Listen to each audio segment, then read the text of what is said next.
जी के साथ रास। एक दिन पद गा रहे थे, ठाकुर जी नित्य आते थे, राजभोग के बाद रोज आ जाते थे सूरदास जी के पास। सूरदास जी को नहीं पता रहता था। सूरदास जी तो राजभोग आरोग के, अच्छा राजभोग समझते हैं? दोपहर की जो आरती होती है 12 साढ़े 12 बजे सारे मंदिरों में वृंदावन में, उसको राजभोग आरती कहते हैं। और राजभोग के बाद श्री ठाकुर जी के कपाट बंद हो जाते हैं। क्यों? ऐसी मान्यता हमारे भाव हैं ब्रज के कि श्री ठाकुर जी गैया चरावे गए अब। और जो उत्थापन आरती होती 4:30-5 बजे, उसमें फिर पहला फल का भोग ही लगता ठाकुर जी को। क्यों? वन में हैं ठाकुर जी, वन में भोग लगा रहे हैं। तो राजभोग आरती के बाद में श्रीनाथ जी के कपाट बंद हो जाते, सूरदास जी आ जाते, अपनी कुटिया में बैठ करके कीर्तन गाते, पद बना बना करके रचना करते। और श्री ठाकुर जी चुपचाप खिड़की से निकल करके आते और सूरदास की कुटिया में अधर आकर के बैठ जाते और कोने में बैठ के थोड़ी पे हाथ धर के चुपचाप सुनते सूरदास जी को।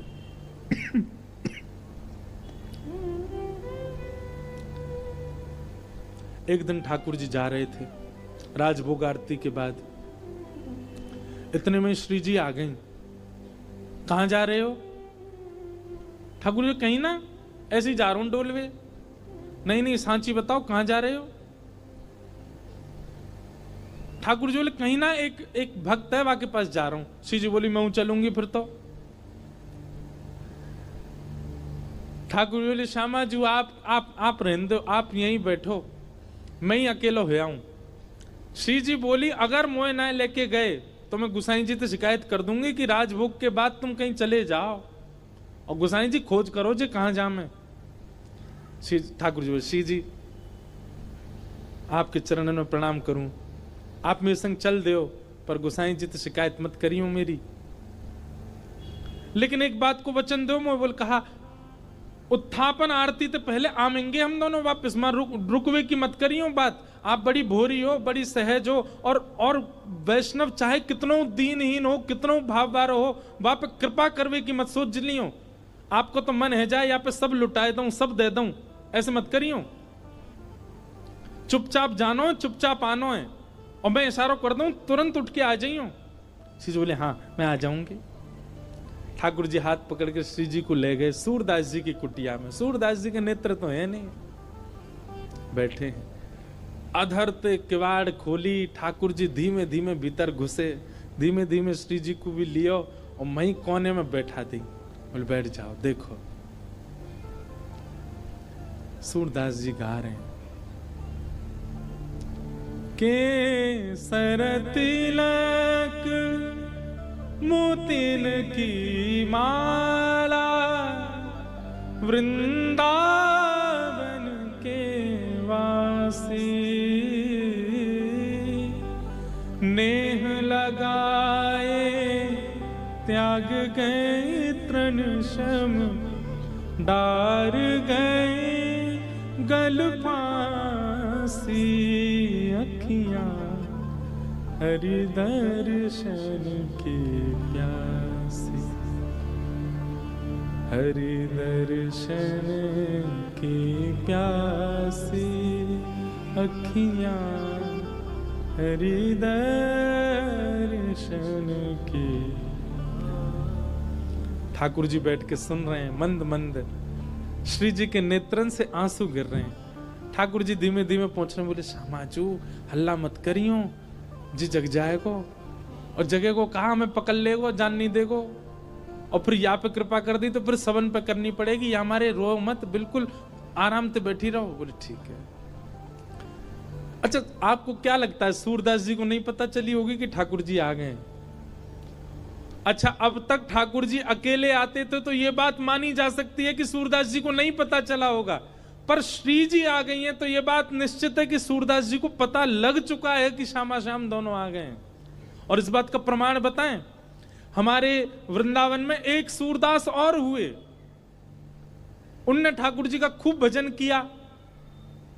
इतने में ही ठाकुर जी प्रकट है गए, और प्रकट होकर के बोले अरे बाबा मैं प्रकट है गया हूं, मैं तुम्हारे सामने ठाड़ा हूं, आ जाओ मेरे हृदय ते लग जाओ। सोई बाबा बोले अरे नंद के लाला, मैंने जुगल की उपासना करी, तुम अकेले काहे को आए? ठाकुर जी मन में सोचे, बोले जी अंदरो है या दिख तो रोना है, ऐसी कह दूंगा श्री जी आई हैं तो मान जाएगा। ठाकुर जी बोले हाँ श्री जी आई हैं, मेरे बगल में ही थाड़ी हैं, आपको दिखना है रही हैं, संग ही आई हैं। बाबा मंद मंद मुस्काए के बोले लाला बावड़ा कोई और बनाइयो, श्री जी ना आए तेरे संग। ठाकुर जी बोले तुम्हें कैसे पता श्री जी ना आई? बोले लाला श्री जी आई होती ना तो अब तक मैं आंधरो ना हो, तो श्री जी तो आते ही मुझको नेत्र प्रदान कर देती। लाला तो विचार करना पड़े कि यहाँ पे कृपा करूं ना करूं, पर श्री जी तो प्रकट रहती, सबसे पहले मुझको नेत्र ही प्रदान करती, वो देखे ही नहीं पाती। तू तो इतनी देर से थाड़ो थाड़ो देख रहा हूं मुझे, श्री जी ना देख पाती, वो तो तुरंत नेत्र देती। इतने में ही किशोरी जी प्रकट हो गई, और किशोरी जी के प्रकट होते ही बाबा के नेत्र भी प्रकट है गए। वारी की ठाकुर जी बोले जय हो श्री जी, आपकी सत्ता भी संतन ते पता चले मुझे। तो उस कथा से, वैसे इस कथा में ये बात लिखी नहीं है, पर अभी अभी मेरे मन में व्यास मंच में बैठे बैठे आई कि उस कथा से इस कथा को जोड़ें। अब तक ठाकुर जी अकेले आते थे सूरदास जी के पास, पर आज श्री जी आई हैं, तो क्या सूरदास जी को पता नहीं चला हुआ कि श्यामा श्याम आ गए हैं? निश्चित पता चल गया। इसीलिए आज एक विचित्र लीला हुई। क्या? गाते गाते सूरदास जी ने अपनी लाठी उठाई और उठ करके अपनी कुटिया से बाहर जाने लगे।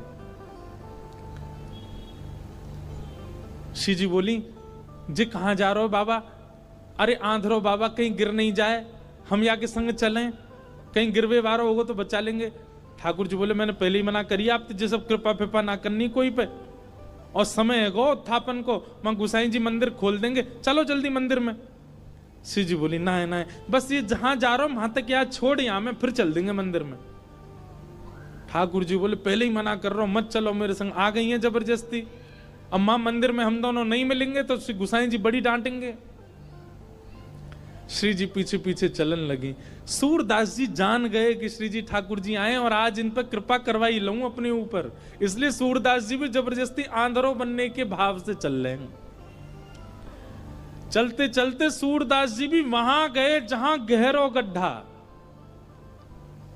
सूरदास जी जैसे ही गड्ढा की ओर जाने लगे, श्री जी बोली अरे देखो श्याम सुंदर जी गिर जाएगो बाबा, गड्ढा में गिर जाएगो, या के माथे में लग जाएगी, हाथ पांव में लग, या को पकड़ लो, रोक लो।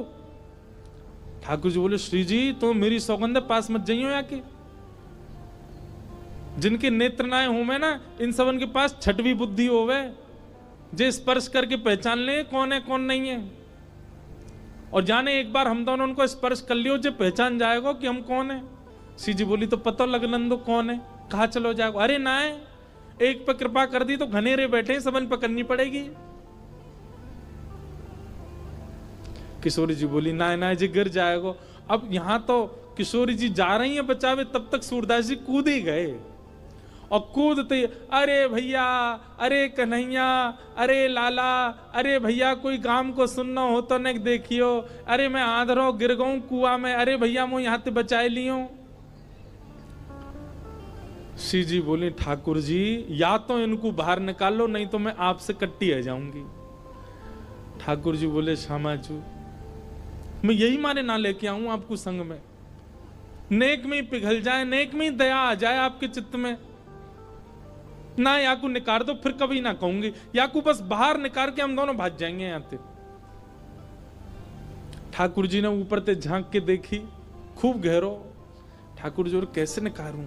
श्री जी बोली एक तरीका है ना, आप अपनी कारी कमरी निकालो, मैं अपनी चुनरी निकालूं, दोनों में गुर्र गांठ बांध दो और बाकू नीचे पधरा दो, बाबा तो कह रहे पकड़ ले, पकड़ के हम यहाँ बाहर निकाल लेंगे। ठाकुर जी बोले ठीक है लाओ। श्री जी ने अपनी चुनरी दी, ठाकुर जी ने कारी कमरी ते बांध के और नीचे वह गड्ढा में डाल दी, और ऊपर से ठाकुर जी बोले बाबा। आहा, बाबा स्वर सुनते ही सूरदास जी के तो रोम रोम कंपित हो गया, आनंदित है गए, बोले ये तो इतनो मीठो स्वर तो मेरे नंद नंदन को ही है। हाँ भैया कौन है? अरे बाबा मैं यही गांव को छोड़ा हूं, मैं अभी आवाज सुनाई दी, बाबा मैंने अपनो पटका नीचे डाल दियो, पकड़ लियो, आ जाओ ऊपर को। सूरदास, हाँ भैया कहाँ को, बोले जय है पकड़ लो। सूरदास जी ने जैसे ही पकड़ी और पकड़ करके महाराज जैसे ही अपने मुख के पास लियो तो इत्र की सुगंधी, आज सुबह श्रृंगार दर्शन में गुसाई जी ने जो इत्र को फोआ दियो वही की सुगंधी और पटका की सुगंधी मिल रही है। मानो सूरदास जी को और पता चल गई ये तो श्याम सुंदर ही है। और श्री जी पहले ही मिल चुकी है, या को मतलब ये है कि सूरदास जी को दिख तो रहो है, बस कृपा लीला कर रहे हैं श्याम सुंदर के संग। सूरदास जी ने पटका पकड़ो, यहां ठाकुर जी पटका खींच रहे हैं और ठाकुर जी को श्री जी खींच रही हैं। श्री जी ठाकुर जी को खींच रही हैं, ठाकुर जी पटका को खींच रहे हैं और पटका पकड़ के सूरदास ऊपर आ रहे हैं। कैसी कृपा सूरदास के ऊपर। सूरदास जी मन मन सोच रहे हैं, बोले आज ये कहीं निकल के नहीं भाग जाए मेरे हाथ से। और ठाकुर जी क्यों लग रही, बाबा जैसे ही निकले हम भागे आते। सूरदास जी जैसे ही बाहर आए, बाहर आते सूरदास जी ने ऐसा नाटक किया जैसे उन्हें ठोकर लग गई, और ठोकर लगते ही जैसे ही गिरन लगे ठाकुर जी की ओर, ठाकुर जी तो किनारे है गए, श्री जी के चरणन में जाके गिरे सीधे और चरण पकड़ लिए कस के। अब जैसे ही चरण पकड़े सूरदास जी ने, ठाकुर जी ने श्री जी को हाथ पकड़ करके जोड़ते खींची तो सूरदास जी के हाथ में किशोरी जी की नूपुर रह गई। और किशोरी जी को लेके ठाकुर जी भाजे, वो जल्दी चलो बाबा पकड़ ले को। सूरदास जी बोले अरे भैया कहां को चलोगो, अरे कौन सा हो रे भैया, कौन ने निकारो में। ठाकुर जी चिल्लाते जा रहे हैं, बाबा मैया बुला रही फिर आऊंगो। थोड़ी दूर जाके श्री जी बोली, ठाकुर जी मेरे एक नूपुर है, दूसरा नूपुर मिलना है रो।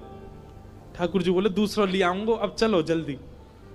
अरे ना है वो सामान्य नहीं है, इंद्र ने समर्पित कियो, वो कौन से हाथी के दांतन से बनो भयो नूपुर है और मेरो बड़ो प्रिय नूपुर है, मुकु तो अभी चाहिए। ठाकुर जी बोले अब ढूंढवे कहां जाऊं बाकू, वहीं चलो बाबा के पास ही पड़ो होगो, बाबा ने मेरे पामन में गिर गो है सके तब खुल के गिर गो हो। ठाकुर जी लौट के आए, खूब कह दी श्री जी दूसरों दिलाए दूंगा, ना मुंह तो वही चाहिए। वास्तव में तो ये श्री जी और सूरदास जी की आपस की मिली भगत है। ठाकुर जी तो बीच में आनंद दिल ले रहे हैं, ठाकुर जी को तो बीच में परेशान किए जा रहा हो, आनंद तो श्री जी और सूरदास जी ले रहे हैं।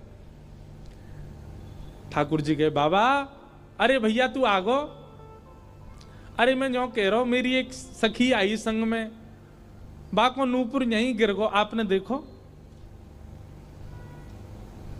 सूरदास जी अपने बगल में दबा के बैठे। सूरदास जी बोले ना है लाला, मैंने तो ना है देखो। बाबा आपके हाथ में लगता रहो बगल में, जे तो है मेरी सखी को नूपुर। अच्छा जे, बोले हाँ ये, अरे जे तो मुझे अभी अभी मिलो यहाँ पे। बाबा दे दो ना, मेरी सखी को नूपुर है। लाला जे नूपुर अगर मैंने तोय दे दियो और कहीं बाद में कोई सखी वास्तव में आके मुझे बोली बाबा मेरो नूपुर देखो का, मैं कैसे पहचानूं कि वो सखी तेरे संग है? मेरे पास आंख तो है ना, मुझे दिख तो रोना है। तो बाबा हम कहते रहे कि नूपुर हमारा, बोले कहवे ते का होवे, एक नूपुर मेरे पास है तो निश्चित है दूसरा तुम्हारे पास ही होगा, दूसरे नूपुर की पहचान करा तो पहले दे दूंगा। ठाकुर जी बोले पहचान कैसे होएगी? बोले अपनी सखी तक है, अपने पाम आगे करेगी, मैं जैसे स्पर्श करके देख लूंगा कि हाँ ये नूपुर एक ही है तो मैं दूसरों पहना दूंगा। ठाकुर जी बोले मैं सब समझ रहा हूं, जे बाबा पाम छुए के चक्कर में पकड़ लेगो कस के हो को, अब ना जान दूंगा, और फिर क्या करेंगे हम? श्री जी बोली कोई बात ना, मैंने अरे नहीं श्री जी आप पीछे रहो, मैं दूसरा दबाए दूंगा, नाम हो तो वही चाहिए जो सूरदास के हाथ में। श्री जी आगे बढ़ गए, लो बाबा नूपुर देख लो। सूरदास जी ने जैसे स्पर्श किया समझ गए, अरे हाँ भैया ये तो वही नूपुर है, लो मैं पहना दूं। दूसरे पाम में सूरदास जी ने पहनायो और पहनाते ही महाराज अंक में भर लिए श्री जी के चरण। बोले अब ना जान दूंगो, मैं जान गया हूं जो साक्षात वृषभानु दुलारी हैं, और लाला तू जो मुख निकार के गयो मैं सब जान गया हूं, तू नंद जी को लाला है। जीवन निकर गो गाते गाते तुम दोनों के यश को आज पहली बार पकड़ में आयो, अब नहीं जान दूंगो। ठाकुर जी ने खूब खींची पर श्री जी नहीं छोड़ी सूरदास जी ने। ठाकुर जी बोले बाबा तू जो कहेगो सो करेंगे, जे बता अब करनो कहा है, तू कैसे छोड़ेगो। आहा बसो मोरे नैनन में यह जोड़ी, बसो मोरे नैनन में यह जोड़ी। सूरदास जी कह रहे हैं मैं नेत्रन से आंध हूं, मुंह दिखे ना है, पर मैं आपसे एक ही वरदान चाहूं, मेरे एक नेत्र में सदा श्री जी और दूसरे नेत्र में सदा आप विराजमान है जाओ, आपके नित्य दर्शन मुंह को होयो करें, बस यही वरदान दे दो। नव दुलहे ब्रज राज सावरो, दुल्हन राधा गोरी, बसो मोरे नैनन में यह जोड़ी, बसो मोरे नैनन में यह जोड़ी।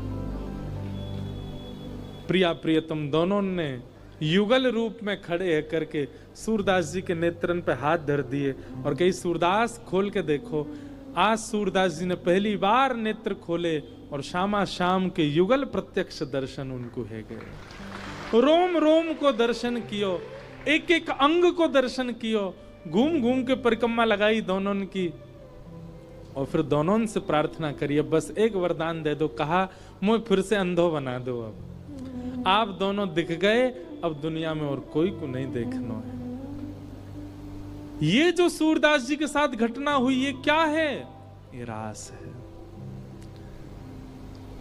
सूरदास जी जब तक पद गा रहे हैं, जब तक पद बना रहे हैं, निर्माण कर रहे हैं, वो सब रस है, पर उनके रस से प्रसन्न होकर के जब ठाकुर जी कृपा करने उनके पास आ गए, यही रास है। हम सब रस में व्यवस्थित हैं, हम सबकी स्थिति अभी रस में है, पर हमारा रस रास में परिवर्तित होना चाहिए और उसके लिए रस को सुंदर बनाना पड़ेगा। रस इतना सुंदर कर लो। देखो मैं एक बात कहूं भैया, हम सब गुल्ला हैं, भक्ति को रस जादना हमारे भीतर भर गयो, हम कहा बन जाएंगे? रसगुल्ला। और जादना रसगुल्ला बन गए भाई, इतना ठाकुर जी हमारा भोग लगा लेंगे। हम सब गुल्ला हैं, बस रस की कमी है। ये भक्ति को रस, ये भाव को रस, ये प्रेम को रस अपने अंदर जितनो है सके भर लो, या गुल्ला को रस से युक्त कर लो। जादना ये रसगुल्ला बन गए, ठाकुर जी आकर के भोग लगाएंगे और वही भोग की प्रक्रिया ही रास है। गोपियां कहती हैं मैवं विभोर हति भवान गदितुम नृशंसम संत्यज्य सर्व विषयां स्तव पाद मूलम भक्ता भजस्व दुर्वग्रहमात्यजास्मान देवो यथादि पुरुषो भजते मुमुक्षु।